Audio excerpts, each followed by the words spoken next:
नमस्कार, मैं अर्चना गुप्ता आप सभी का न्यूज वन इंडिया में बहुत स्वागत करती हूं। उपचुनाव के चुनावी रण का ऐलान यूं तो पहले ही हो चुका है, लेकिन इस बीच एक बार फिर से चुनाव आयोग की ओर से तारीख बढ़ाए जाने के बाद भी विरोधी दलों को तैयारी में पैनापन नजर आ रहा है। यानी कि साफ तौर पर देखा जा रहा है, जहां एक तरफ लोकसभा चुनाव में दो लड़कों की जोड़ी ने कमाल किया था, तो वहीं चंद महीनों के बाद भी देश के सबसे बड़े सूबे के राहुल गांधी ने, यानी कि सबसे बड़े सूबे के यानी कि उत्तर प्रदेश से राहुल गांधी ने मैदान छोड़ दिया है।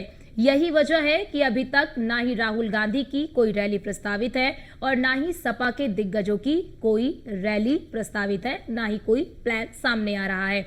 वहीं दूसरी ओर हमेशा से चुनावी मोड़ में रहने वाली बीजेपी ने 9 सीटों के रण के लिए पूरा प्लान तैयार कर लिया है।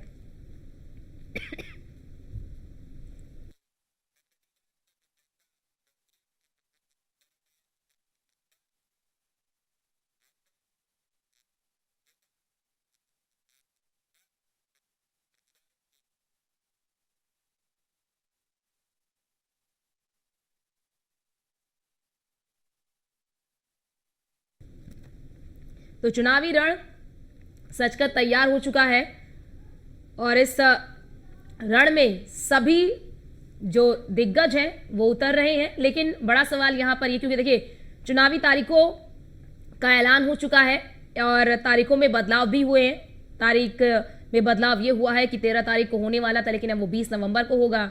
लेकिन अभी तक जो दो लड़कों की जोड़ी ने कमाल लोकसभा के चुनाव में किया है, अभी तक उत्तर प्रदेश में इंडी गठबंधन की, गठबंधन इसलिए कह रहे हैं क्योंकि देखिए कांग्रेस भले ही चुनावी रण में ना हो, कांग्रेस भले ही चुनावी जो रण है, चुनाव का जो मैदान है वो छोड़ चुकी हो, लेकिन कांग्रेस ने कहा है कि वो समाजवादी पार्टी को पूरा समर्थन दे रही है।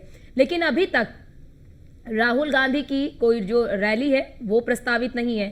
सपा का भी कोई अभी तक कोई प्लान नहीं आया। हालांकि सपा ने स्टार प्रचारकों की सूची जरूर जारी कर दी है कि ये उनके स्टार प्रचारक है, लेकिन अभी तक कोई संयुक्त रैली, कोई संयुक्त संबोधन, इस तरह का कोई भी प्लान सामने नहीं आया है।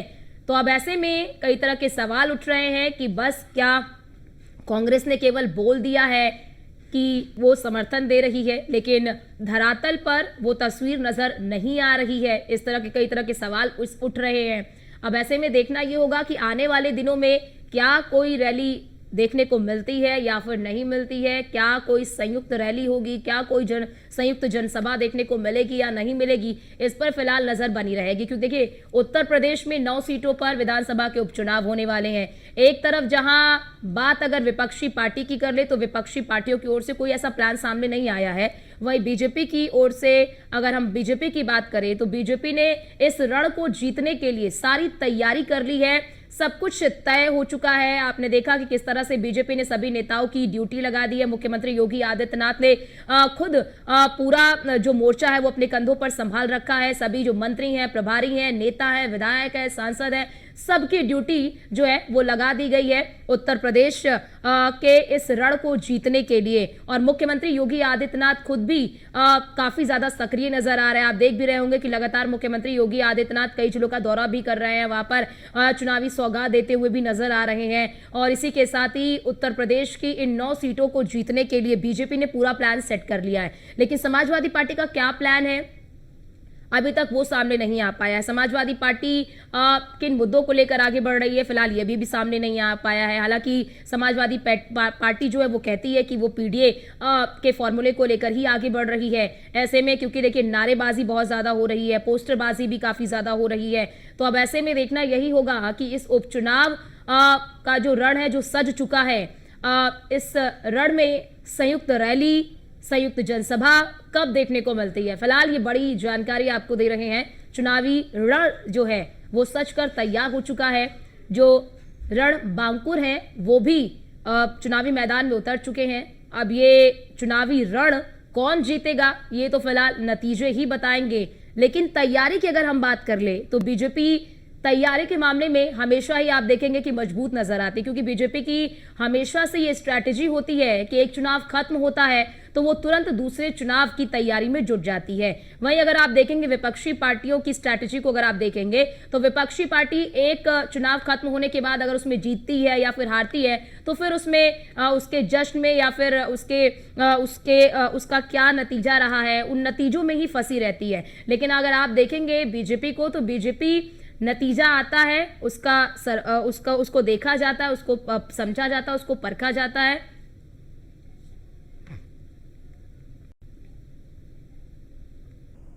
और आज इसी मुद्दे पर चर्चा करने के लिए हमारे साथ खास मेहमान जुड़ चुके हैं। आपका तारुफ करा देती हूं। खेमचंद शर्मा नेता बीजेपी के हमारे साथ जुड़ चुके हैं। पूजा मिश्रा प्रवक्ता सपा की हमारे साथ जुड़ चुकी हैं। आप दोनों का बहुत स्वागत है हमारी इस खास चर्चा में। लेकिन शुरुआत में पूजा मिश्रा जी आपसे ही करूंगी। आप लोग कह रहे हैं कि हम इंडी गठबंधन के तहत चुनाव लड़ रहे हैं, हमें कांग्रेस का भी समर्थन मिला है, लेकिन अभी तक क्या प्लान है? कोई प्लान सामने नहीं आ पाया है कि कब दोनों नेताओं की या फिर कांग्रेस और सपा के जो नेता है उनकी कोई संयुक्त रैली दिखेगी, कोई संयुक्त संबोधन दिखेगा? अभी तक कुछ सामने नहीं आ पाया है, क्या वजह? पहले तो अर्चना जी आपको नमस्कार और भाजपा के प्रवक्ता को भी मेरा नमस्कार। देखिए अर्चना जी, जैसे ही हमारा एजेंडा बन करके आता है कि माननीय राष्ट्रीय अध्यक्ष या राहुल गांधी जी की जो है रैलियां साथ में रहेंगी या फिर नहीं रहेंगी तो कब रहेंगी? आपको पता है कि इस समय जो है सिर्फ ऐसा नहीं कि उत्तर प्रदेश में बाई इलेक्शन है और बाकी स्थानों पर भी जो है इलेक्शन है, महाराष्ट्र का भी इलेक्शन है, झारखंड का इलेक्शन है, और देखा जाए तो पंजाब, असम, केरला, इन सब में जगहों पे जो है बाई इलेक्शन भी है उत्तर प्रदेश के साथ साथ में। अभी जो है हम आपकी जो है इससे पहले ओपनिंग डॉक्यूमेंट्री देख रहे थे, उसमें था कि भाजपा जो है मुझे आपत्ति है उससे कि भाजपा जैसे चुनाव का परिणाम आता है अर्चना जी, उसके बाद वो लग जाती है एनालिसिस करने में, और समाजवादी पार्टी नहीं करती, वो हार देख लेती है। आप सोचिए कि कितनी आयरॉनिकल बात है ना कि 2022 में चुनाव हम हारे, और अगर हमने समीक्षा नहीं की और हमने कार्य नहीं किया तो आपको भी बताओ कि 2022 में हमें जो है 115 विधानसभा हमने जीती, और उसके बाद में 2024 का देखेंगे परिणाम, एमपी इलेक्शन का देखेंगे तो इंडिया अलायंस को 43 सीटें मिली हैं, समाजवादी पार्टी को हिस्टोरिकल सीटें मिली हुई हैं, 37 सीटें मिली हुई। श्रद्धेय नेताजी के समय में हम सबसे ज्यादा 35 सीटें मिली हुई थी, और जनता ने हमें देश की तीसरी सबसे बड़ी पार्टी बनाई। तो मुझे लगता है कि ये कहीं ना कहीं कहना कि समाजवादी पार्टी या इंडिया अलायंस इस पर वर्क नहीं करता है, ये गलत बात है। समाजवादी पार्टी, इंडिया अलायंस जो है, और चुनाव परिणाम चुनाव है, लोकतंत्र है, जाते हैं उनमें परिणाम जो भी आता है फिर हम उसको देखते हैं, अपना समीक्षा भी कर रहे होते हैं, उस पर कार्य भी कर रहे होते हैं। और हाँ, हमारे भी जो है अब चल रहे हैं, मुझे पता होगा कि आपको जानकारी होगी कि माननीय राष्ट्रीय अध्यक्ष जी का कल ही जो है गाजियाबाद में जो हमारे प्रत्याशी है उनका वहाँ पे जो है कार्यक्रम लगा हुआ था, और आगे भी कार्यक्रम हमारे लगातार चल रहे हैं। हमारे भी जो विधायक है, नहीं ठीक है, समाजवादी पार्टी का ठीक है। पूजा मिश्रा जी, मैंने इंडिया अलायंस को लेकर सवाल पूछा है आपसे। पूजा मिश्रा जी, मैंने इंडिया अलायंस को लेकर सवाल पूछा है आपसे कि क्या कांग्रेस केवल जुबानी समर्थन दे रही है या फिर धरातल पर भी समर्थन मिल रहा है? नहीं, धरातल पर भी है, और कांग्रेस जो है, जो कांग्रेस के कार्यकर्ता हैं, जो जिला अध्यक्ष है, उनके साथ में जो अभी देखिए हमने कल ही देखा कि किस तरह से पूजा मिश्रा जी पूजा जी हमने कल देखा कि राहुल गांधी रायबरेली पहुंचे थे। राहुल गांधी रायबरेली पहुंचे, और क्या ये बताइए कि जब राहुल गांधी रायबरेली पहुंचे तो उसके बाद कुछ कहा जा रहा है कि कोई संयुक्त रैली आप लोगों की होगी, कोई संयुक्त संबोधन होगा, क्या बात हुई क्या आपके बड़े नेता की राहुल गांधी से? अभी जो है इस पे कुछ क्लियर इन्फॉर्मेशन नहीं है। अगर संयुक्त रैली होगी या कुछ इन्फॉर्मेशन रहेगा तो बिल्कुल आएगी बाहर, पर अभी ऐसा कोई ठीक है ऐसी जानकारी तो हमें नहीं है फिलहाल के। ठीक है। खेमचंद जी हमारे साथ जुड़े हुए हैं, नेता है बीजेपी के। खेमचंद जी, आपने सुना पूजा मिश्रा जी को, वो तो कह रही हैं कि हम तो बिल्कुल तैयार हैं, और ऐसा नहीं है कि चुनाव के परिणाम आते हैं और उसके बाद समीक्षा करने के बाद हम बैठ जाते हैं, हम बिल्कुल सक्रिय हैं, और उनके तमाम बड़े दिग्गज नेता जो है वो जमीन पर उतरे हुए हैं। नमस्कार, जय हिंद। आपके माध्यम से छठ मैया की और छठ पर्व की आपके सभी दर्शकों को बहुत बहुत शुभकामनाएं। आपको भी बहुत बहुत शुभकामनाएं। मैं मानता हूं कि समाजवादी पार्टी भी एक्टिव है, इसीलिए वो दुष्प्रचार कर रही है, इसीलिए समाज को तोड़ने की कोशिश कर रही है, इसीलिए कोई विशेष वर्ग जिसके लिए वो राजनीति करती है उसके बारे में बयान दे रही है। बाकी लोगों के लिए वो चाहे वो मरे, चाहे उनको मार दिया जाए, चाहे उनकी हत्या कर दी जाए, उनके बारे में चुप रहते हैं। तो ये सब चीज दिखाती है कि समाजवादी पार्टी भी डेस्परेट है, एक्टिव है, लेकिन उनका नेता, नीति और नियत तीनों खराब हैं, इसलिए लोग उन पर विश्वास नहीं करते, इसीलिए वो डेस्परेट हैं, इसीलिए इस समय उनकी जो हालत है बहुत पतली है। उनको लगता है कि पता नहीं उनका क्या होगा, क्योंकि जनता आज उनके साथ नहीं है। जो उन्होंने अफवाहें लोकसभा इलेक्शन में फैलाई थी, इस तरीके का झूठ उन्होंने लोकसभा इलेक्शन में फैलाया था, वो झूठ पूरा का पूरा इंडी गठबंधन का झूठ हरियाणा में फुस हो चुका है। हरियाणा की जनता ने उनको जवाब दे दिया है। वही जवाब उत्तर प्रदेश में मिलने वाला है, झारखंड में मिलने वाला है, महाराष्ट्र में मिलने वाला है, क्योंकि सब लोग देख रहे हैं कि मोदी जी जो कहते हैं करते हैं। मोदी जी जनता के बारे में खेमचंद जी, क्या मुद्दे जो हैं वो डिसाइड हो चुके हैं कि किन मुद्दों को लेकर आप लोग चुनाव में उतर रहे हैं?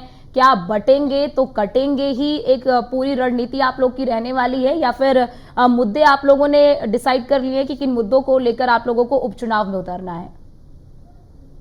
देखिए, हमारा तो एक ही मुद्दा है और हमारा मुद्दा है विकास का मुद्दा। बटेंगे तो कटेंगे का मतलब ये तो पूरे विश्व में दिखाई दे रहा है कि अगर हिंदू जहां जहां बट रहा है वहां हिंदू दबाव में है, वहां हिंदू कट रहा है। चाहे बांग्लादेश हो, पाकिस्तान हो, अफगानिस्तान हो या यूरोप या कहीं भी देख लो। अगर भारत में हिंदू इकट्ठा नहीं रहेगा तो भारत के पहले भिन्न भिन्न अंग हुए हैं, भारत में बहुत सारे टुकड़े हुए हैं। जो विराट भारत था, जो अफगानिस्तान से आगे तक हुआ करता था, आज सुकट के छोटा सा रह गया है। अगर ये स्थिति आज भी जारी रहेगी तो वो एक समाज का जुड़ाव है, राजनीति का हिस्सा नहीं है।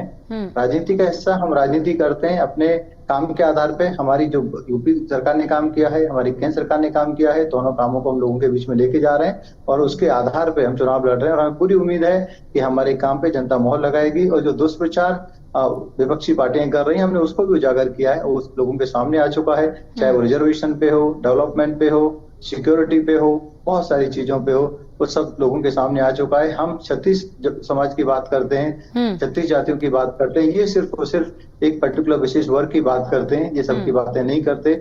आज सबकी बातें करने वाला लोगों को चाहिए, ना कि वो जो तुष्टिकरण के तहत कुछ लोगों की बातें करते हैं। ठीक है पूजा जी, आपने सुना खेमचंद जी को, वो कह रहे हैं कि आप लोग तुष्टिकरण की राजनीति करते हैं और जनता के सामने बीजेपी ने आप लोगों का पर्दाफाश कर दिया है और अब आपका कोई भी झूठ जो है, कोई भी जुमला जो है वो नहीं चलने वाला है। और बड़ा सवाल मेरा आपसे ये भी पूजा जी कि क्या आप लोग किस मुद्दों को लेकर चुनावी मैदान में उतर रहे हैं? केवल पोस्टरबाजी, नारेबाजी ही क्या मुद्दा रहने वाला है आप लोगों का? अर्चना जी, देखिए, ये आपके जो चैनल के जो दर्शक होंगे ना, उनको भी क्लियर हो गया होगा कि तुष्टिकरण की राजनीति कौन कर रहा है। आपने मुझसे प्रश्न पूछा और मैंने एक बार भी जाति धर्म के जो है एंगल नहीं दिए। आप जैसे बीजेपी के प्रवक्ता के पास गए, उन्होंने तुरंत ले आ दिया जाति धर्म का एंगल, क्योंकि इनका एजेंडा ही यही चल रहा है कि हम कार्य पे बात नहीं करेंगे। अभी इन्होंने बोला कि जो है इनका इंडी अलायंस जो है वहां पे हमारा इंडी अलायंस हरियाणा में फूस हो गया। तो अगर इन्हीं की भाषा में मैं बोलूँ तो इनका जो है एनडी गठबंधन जम्मू एंड कश्मीर में पूछ हो गया। तो आप जनता की बात कर ही नहीं रहे हैं। अभी आपने कहा ना कि क्या हम पोस्टरबाजी करेंगे? नहीं भाई, हम पोस्टरबाजी नहीं कर रहे थे, हम जनता के बीच में ही थे। कटेंगे, आपने बयान दिया। अभी कह रहे थे कि हिंदू दूसरे राज्यों को देख लीजिए, दूसरे देशों को जमीन से ज्यादा तो पोस्टर पे नजर आ रहे हैं पूजा जी। हम लगातार देख रहे हैं कि समाजवादी पार्टी एक के बाद कई पोस्टर जो है वो जारी किए गए हैं समाजवादी पार्टी की ओर से। हमारे राष्ट्रीय अध्यक्ष जी मंचों पे खड़े होकर के नहीं दे रहे थे भाषण। यहाँ पे उत्तर प्रदेश के मुख्यमंत्री, देश के प्रधानमंत्री मंचों पे खड़े होकर के बटेंगे कटेंगे जैसे जो है भाषण दे रहे थे। अभी उन्होंने बोला कि हम जनता के बीच में जा रहे हैं कार्य करने के लिए, जनता के बीच में कार्य करने के लिए नहीं जा रहे हैं, नफरत फैलाने के लिए जा रहे हैं। दीपोत्सव होता है, माननीय मुख्यमंत्री जी जो है 25 करोड़ जनता को जो है दीपोत्सव की बधाई नहीं दे पाते हैं, दीपावली की बधाई नहीं दे पाते। वहां पे फिल्टर आउट कर लेते हैं कि विपक्ष के लोगों को नहीं देना है, विपक्ष के लोगों को जो है गलत शब्दों का प्रयोग करना है और जो है सिर्फ अपने भाजपा के जो लोग हैं उनको जो बधाई। ठीक है पूजा जी, हमारे साथ हमारे संवाददाता एस के वाजपेयी भी हमारे साथ जुड़ चुके हैं ग्राउंड जीरो से। वो बताएंगे कि दरअसल क्या स्थिति है।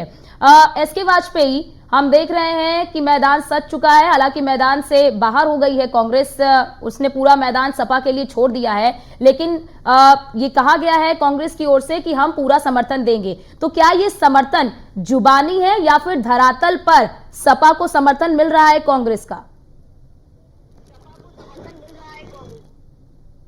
समर्थन देने की बात जरूर कांग्रेस की तरफ से कही गई है। हालांकि अगर हम देखें तो नेता प्रतिपक्ष और वरिष्ठ नेता राहुल गांधी कल यूपी में थे और रायबरेली तक वो गए भी, लेकिन बावजूद उसके किसी भी प्रकार के चुनावी कार्यक्रम उनके नहीं बने। हालांकि अंदर खाने ये खबरें जरूर थीं कि समाजवादी पार्टी की तरफ से कांग्रेस के उत्तर प्रदेश नेतृत्व के साथ बातचीत की गई थी। ये कोशिश की गई थी कि कांग्रेस के साथ बातचीत बनाई जाए ताकि कांग्रेस नेता भी समाजवादी पार्टी के प्रत्याशियों के लिए मैदान में उतरे। हालांकि अभी तक अगर हम देखेंगे तो ऐसी कोई कोई भी तस्वीर फिलहाल हमें उत्तर प्रदेश में नजर नहीं आ रही है। ना तो कांग्रेस का कोई नेता मैदान में है, ना ही समाजवादी पार्टी की तरफ से कोई बहुत बड़ा प्रचार किया जा रहा है। अगर हम बसपा को देखेंगे तो बसपा की तरफ से भी कोई बहुत ज्यादा प्रचार होता हुआ कहीं नहीं दिख रहा है। सीधे तौर पर सिर्फ अकेले भारतीय जनता पार्टी की तरफ से लगातार कैंपेन चलाया जा रहा है। भारतीय जनता पार्टी के जो नेता हैं वो लगातार प्रचार करते हुए दिखाई दे रहे हैं। तो निश्चित तौर पर अगर हम कहीं ना कहीं सारी स्थितियों को देखेंगे तो भारतीय जनता पार्टी दूसरे दलों की अपेक्षा काफी मजबूत स्थिति में दिखाई दे रही है और बीजेपी के नेता ही मैदान में दिखाई दे रहे हैं। हालांकि कांग्रेस का गठबंधन जरूर उत्तर प्रदेश में है, लेकिन चुनाव से हटने के बाद अब कांग्रेस की तरफ से बहुत ज्यादा उत्साह या बहुत ज्यादा कुछ प्रचार जैसा दिखाई उत्तर प्रदेश में फिलहाल नहीं दे रहा है। ठीक है पूजा जी, आपने सुना एसके को उन्होंने साफ तौर पर कहा कि ना तो आपके कोई दिग्गज नेता धरातल नजर आ रहे हैं और वहीं दूसरी ओर बीजेपी पूरी मजबूती के साथ जो है वो चुनावी मैदान में नजर आ रही है। क्या ये माने कि आप लोग ओवर कॉन्फिडेंस में हैं लोकसभा चुनाव के परिणामों के बाद और आपको ऐसा लग रहा है कि यार हमें ज्यादा प्रचार प्रसार की जरूरत नहीं है, हम तो ऐसे ही जीत जाएंगे, और यही वजह है कि आप लोग धरातल पर नजर नहीं आ रहे हैं? नहीं अर्चना गुप्ता जी, मैं फूलपुर विधानसभा को देख रहा हूँ। फूलपुर विधानसभा बाई इलेक्शन चल रहा है, तो मैं आपको बता दूं यहाँ पे जो है हमारे 4 विधायक जो है इंद्रजीत सरोज जी जो है यहाँ के प्रभारी हैं, तो 4 विधायक वर्तमान में जो है हम यहाँ पे कार्यरत हैं और जो हमारे सांसद हैं यहाँ पे कार्यरत हैं। तो ये चीजें मुझे लगता है कि शायद ये कहाँ से खबर नहीं मिलती। आप चाहे हमसे लिस्ट ले लीजिए, आपको जो है जनता के बीच में भी दिख जाएंगे कि जनता के बीच में है।